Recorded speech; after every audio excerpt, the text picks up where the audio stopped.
Hi, Hailey. Welcome to Chicago. I'm Julia Poe with the Chicago Tribune. Just first, kind of starting off, what kind of conversations have you had, if any, with this guy going into the draft process, and what was that like on draft night? Yeah, I had a few great conversations. Deep in my heart, I wanted to come to this guy. I felt like just with the two quick conversations I had, I felt a ton of alignment, and I felt like they saw who I was as a player, and I felt valued. I was hoping that I was available when Chicago's picks came, and you never want to put too much expectation or hope because you never know what will happen on draft day. But deep in my heart, I was really hoping that this is where I ended up. When you talk about them seeing you as a player, what kind of are those aspects of yourself that you felt like fit with this guy? Yeah, I think number one, they believed in the parts of my game that they think will translate to the league. And coming out of college, that's always the biggest question for players is people always are talking about whether this will translate or that will translate, or she can be successful at this. And I just felt that they really believed in things that I do well, and not just skill set, but more mindset and personality. They really wanted someone that brought toughness, that was gritty, could fight, and I like to think that those are character traits that are displayed when I play. And so again, I just felt a ton of alignment in what they were looking for and what I feel like I bring to the table. So I was very encouraged after I talked to them, and I couldn't have been more happy when my name was called. And last one for me, you're coming into a team that has a lot of vets at the guard position. What are you looking forward to with working with them, and have you had the chance to speak with any of them, specifically like Courtney, Ariel, some of those guys? Yeah, I have spoke to both Courtney and Ariel. I think that I'm most excited because what those vets do really well are things that I'm looking to improve upon or really take advantage of learning from them, particularly with Courtney's overall court vision and the tempo that she plays at. I cannot wait to watch film with her, to just observe her in practices and pick her brain about how she controls games and controls the speed of games and gets her bigs and her shooting guards the ball when they need it to score. So I think that she's one in particular that I'm really, really excited just getting to be around. We'll go to Chris. Welcome to Chicago. Thank you. What's the last month been like for you, especially going the Elite Eight run to draft night to today? What's that been like for you? It has, I was telling someone the other day, it kind of feels like how the Olympics felt. It's like a huge sprint and there's so many things going on and you don't really know what's going on, but then when you look back you're like, wow, that was incredible. It's kind of the same vibe, but I've been just trying my best, especially when we were in New York for the draft experience, trying to stay present because I only get one of those in my whole career. And I've been trying my best. I won't lie, there's not a lot of schoolwork getting done right now. Sorry to my professors, but I've just been trying to soak it all in, and because this is really the last little bit that I get to sit back and enjoy before it gets real quick with training camp coming up. So it's been crazy, but it's a blessing to be in this position, and I'm super grateful. You mentioned the Olympics too, not only the college experiences that you've had, but winning a lot of basketball everywhere. What does that mean, or what can that bring to the WNBA for you? Yeah, I think my Olympics 3-on-3 experience in particular, just trying out for that team was a huge confidence builder for me, knowing that I was coming to the league next year. Because I was trying out against WNBA All-Stars. There was a lot of elite WNBA talent at that tryout, and I proved that I could fit into that roster, and they selected me, like they handpicked me to be on that team. And so that was a huge confidence builder, but also I think that my role on that team was huge for setting me up for what my rookie season will be like, because we had Ryan Howard, we had Dearica Hamby, we had people who are very established in the league, And so it was my job to help them be really successful, and when the team needed me to contribute and score and make tough plays, rebound, get stops on defense. So I felt like I really used that experience to learn, okay, this is how I set my big time players up, and then this is where I fit in, where I can steal a layup, or I can go one-on-one here because there's spacing. So I think that experience will be very helpful for me going into my rookie year. We'll go Andy, front row. Welcome to Chicago again. You were a 5-year starter in college, leader of multiple different teams. This time you're going into a team that has notable roster turnover and a new head coach. What's the transition mentally for you to go from one role to kind of this new role that you're stepping into? Yeah, I mean, I've been transitioning a lot my last couple years of my career. I'm not new to having to learn a new system and new coaching staff and new teammates. That's one good thing about my unique career is I'm very well experienced with change. So I'm gonna approach this change like I've been approaching the last ones and get a feel for what this team needs from me to help be successful and help win games. I think at the end of the day, universally, my mindset going into any team is how can I help this team win? So I'll figure that out very quick, I'm assuming, and I know that the coaches will do their best to help me figure that out as well, and I think I have great vets that are going to be more than willing to help me in every way that they can. So it's obviously hard. Everyone says that the jump from college to the WNBA is way harder than anyone thinks going into it, so I fully expect it to be hard, but I also, want to have confidence in the fact that I'm experienced with, new environments. Yeah, you talk about with those veterans that you've had conversations with, but also at the same time you get to play with your former teammate Angel Reese as well as Camila Cardoso, 2 college basketball legends. What's exciting about the prospect of getting to play with a young front court that's that big and that talented? Yeah, I mean, I love playing with size. It makes my job a lot easier. I think,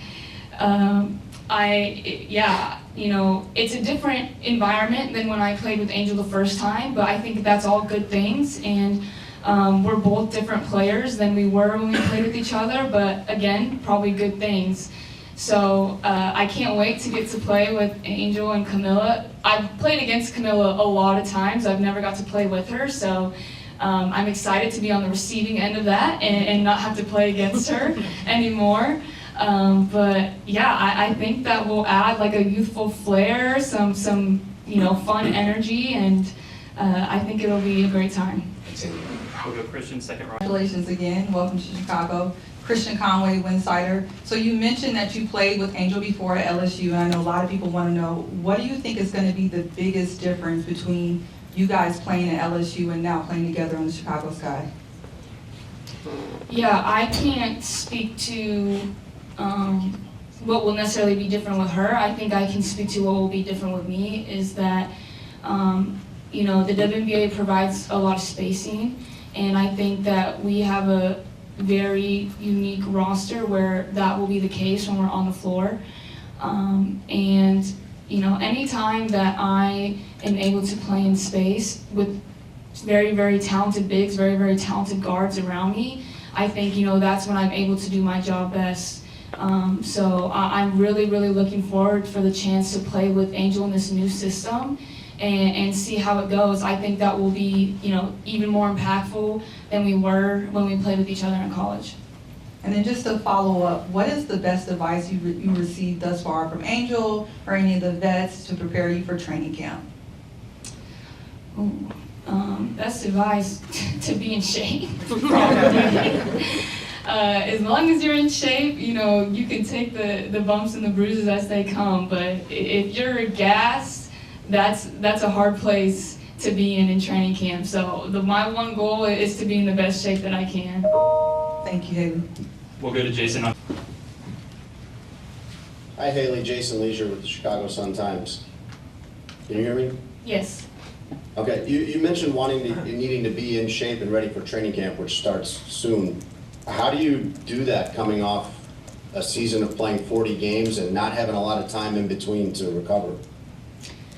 Yeah, I think another part of my game that my 3-on-3 experience really helps with is knowing how to get yourself in shape and how to stay in shape. 3-on-3 is the ultimate beast of you have to be in shape, and so I've had a lot of experience with preparing to play 3-on-3, and obviously I need to rest and make sure I'm healthy coming off of a long season where we did make a great run, but that's my job as a player to handle and to communicate with the people that are helping me prepare, is let them know when I feel like I'm ready, and at this point I feel like I'm ready to begin. So I'm going to definitely use my experience with preparing for 3-on-3 to supplement conditioning and combine skill set with conditioning to be at my optimal shape coming into training camp.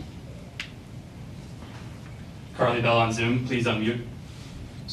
Hi Hailey, this is Carly Bell with Courtside with Carly Bell. Welcome to the city of Chicago. I know everyone has talked to you about playing with Angel Reese, but obviously, as you said, you guys have grown exponentially, just in the 2 years. Just when you look back on that time that you did play with Angel, what are things about your game that you have either grown in or expanded that you believe can translate to the W seamlessly?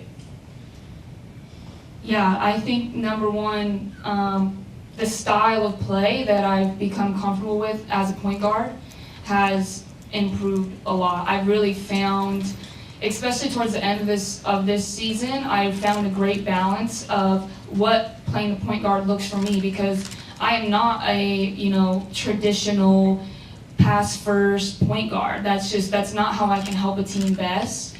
But I've figured out a balance of how I can be, most efficient, most effective with distributing, facilitating, scoring, pushing tempo, being a leader, all those things that a point guard has to do. I think I'm in a great rhythm and in a great stride of what that looks like for me, for Hailey Van Lith. I don't want to try to copy anyone else that's in the league, but I also, I don't want to try to rewrite the script. I want to be in the middle where I'm learning from people, but I'm also very comfortable with what I bring to the table. So I think just number one, the most that I've grown from my season at LSU is like knowing fully what Hailey Van Lith as a point guard looks like. And then to kind of follow up on that, we obviously know what you can do offensively, but your defensive game, especially on-ball pressure, is something that we really saw this last season at TCU. Defense is something that's really vital in the WNBA. So what are some things that you've just seen in the defensive game in the WNBA that you will either need to grow, expand, or that your defensive game can already bring to this upcoming season? Yeah, I think one thing that I'm starting to get the hang of, but I need to continue to get better at and grow for the league is just with my size. I am smaller. I need to win the low battle every time. Anytime someone's putting the ball on the floor, anytime someone's going for a pickup, my hands need to be around, making them uncomfortable, trying to get strips, anything to disrupt rhythm. I have to win the low game, whether that's when a big does get a rebound over me and they bring it down for a second, can I tie them up? When someone is coming off a pick and roll and they try to put me in jail, can I get around and pick them from behind on the low side? So continuing to get better at winning the low game is going to be huge for improvement and impactfulness for me in the league. But one thing I think that I'm prepared for on the defensive end already is I'm a physical player. I know how to harness my physicality due to my smaller size. I'm very comfortable with the physical style of play. I think you can see that in how I play in college, and also, with how well my game translates to 3-on-3, just how physical that style of play is. I'm very comfortable in that environment, and I intend to use my physicality to help even things out anytime I'm at a size disadvantage. So that's kind of my defensive approach. We have time for 2 more on Zoom. We'll go Steven, then Alyssa, 1 apiece, please.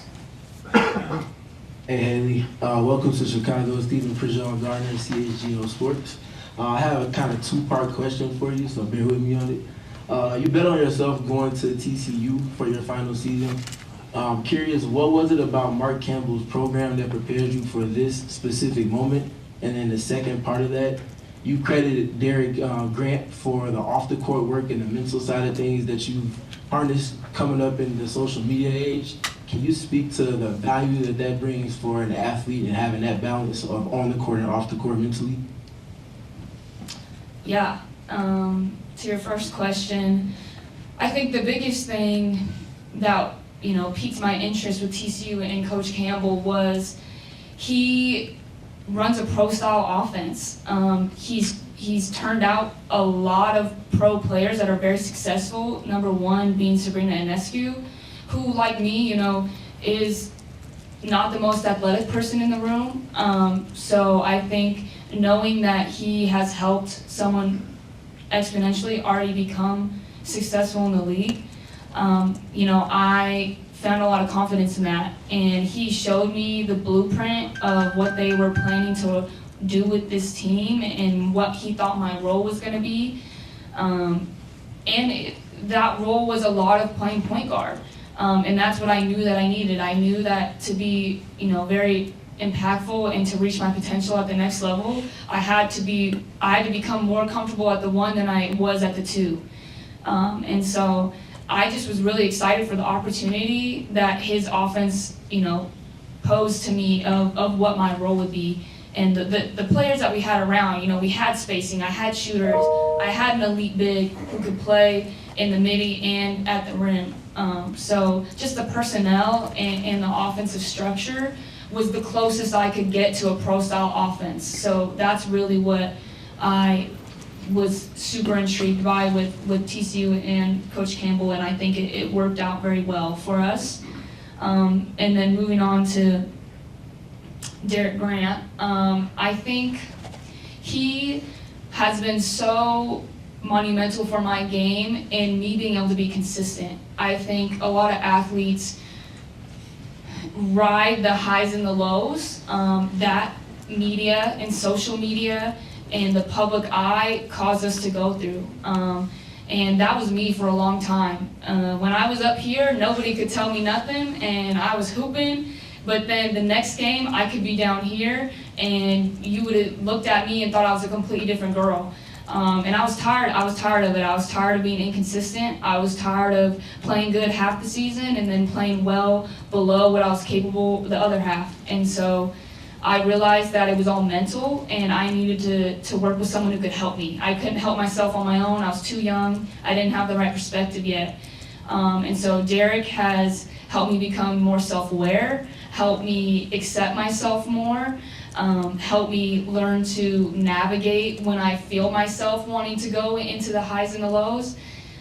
So he's been huge for me personally, and I would suggest every athlete, no matter what sport you're in, no matter what age you are, to work with somebody who is like a sports psychologist, because it just, number one, you just get to know yourself more and you learn to appreciate your journey instead of always looking on the outside for what the next thing is. So I highly recommend every young athlete, accepting help to work on the mental side.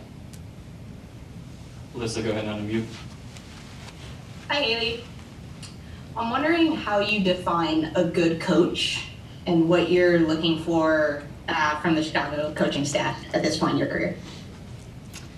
Oh, how do you find a good coach?